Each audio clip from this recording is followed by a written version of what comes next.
To censor or not to censor the book How to Kill a Mockingbird, written by Harper Lee. First of all, what is censorship? Censorship is when people suppress other people's speech, public communication, or other information considered sensitive, harmful, objectionable, politically incorrect, or inconvenient, according to media outlets, governments, authorities, or other groups or institutions. Reasons for censorship can vary a lot, but it's mostly done for religious or political reasons, and it can occur anywhere in the world. So what are the effects of literary censorship? Usually, when censoring a text, a video, or a picture, the intention is to make sure that it no longer exists and therefore is removed from the world. However, it often has the opposite effect by making people and news outlets more interested in why it was censored and what it contained. An experiment that had been conducted by the University of North Carolina, it reported that a fictitious speech got censored by a positively evaluated group like the UN, um, a, ne- a negatively evaluated group like PETA, or a neutrally evaluated group. They explained that the experimenter overrid the censored object so that the subjects may hear the text, while others were told that they could not hear it at all. The results showed that no matter the position of the censors, the subject's desire to hear the speech increased and their attitude towards the position that was advocated changed. People became less interested when they were told that they would not be, while they would, people were less interested when they were told that they would be able to hear the speech, and people who thought that the banned speech was censored by a positive group would more likely disagree with what the speech advocates for. This information is used as proof of cognitive balancing, a theory in which, based on who is giving an opinion, the rest of the world might be more inclined to agree or disagree with that opinion. In other words, because we wanted to censor To Kill a Mockingbird, people wanted to know why.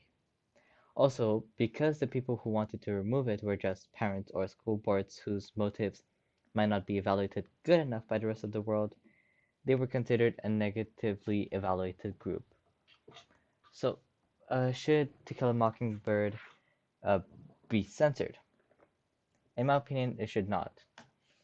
It allows us to understand more of what life in the 1930s was like, for better or worse. We learned that what was considered normal back then is a lot more different nowadays. It also allows us to have a view of what life was like, from the point of view of Scout and her family, all the way to Tom Robinson, a black man who's being accused of rape.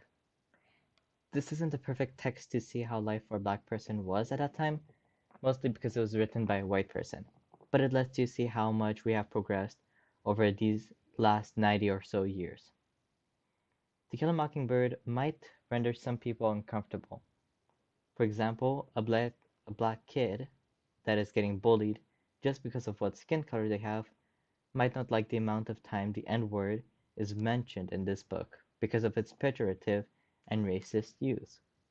However, with a talented teacher and some well-placed explanations, um, uh, we can easily use this fact in a way to teach children what not to do and show how much our principles have progressed.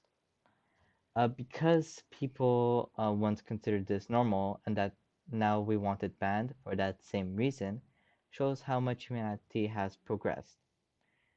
Um,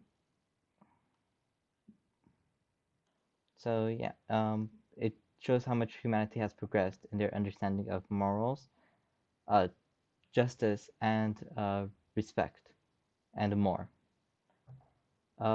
Finally, we can use this book not only to learn about the past and what life was like, but also to understand the present and what to expect from the future. The reason we study history at school is not just to know what happened to our world, but also understand why our world is like this. We can also use history as a means to find patterns and to try to guess why the and to try to guess what will happen next.